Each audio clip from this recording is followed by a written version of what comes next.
Hi guys! So now, i-try na natin yung ating nilutong Lucky Me dry noodles dito sa Thailand. So first nating ita-try is this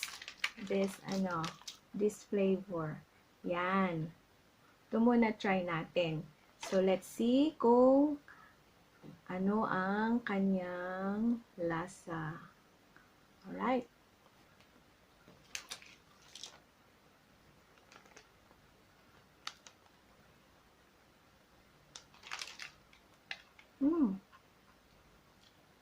Sarap siya. Maanghang. Kasi nga, yan, maanghang siya. Pero masarap. Ito naman ang isunod natin, yung isa. Ito na flavor. Okay, oh. Lucky Me. Ayan. Para siyang pansit canton sa Pinas. So, i-try na natin ito. Kung kumusta siya.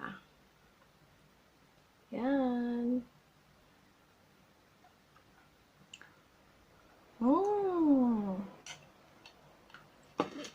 Lasang-lasa. Ito na lasa. Yung paminta. Mas maanghang ito.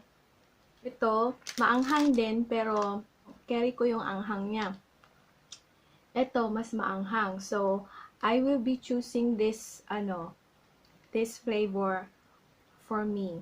Meron na akong pansit canton style dito sa Thailand. Yay! Maanghang lang, pero okay na rin. So, ito, salamat, natikman kita. Pero, ito na yung susunod kong bibilhin. Okay, taste natin yung mga Lucky Me natin dito sa Thailand. Yan. Pero syempre, mas love ko pa rin yung Pansit Canton Lucky Me from Philippines. Okay, maraming salamat sa inyong pagsubaybay, sa inyong panunood, mga ka-blessing. See you again next time. Till next time. Bye-bye!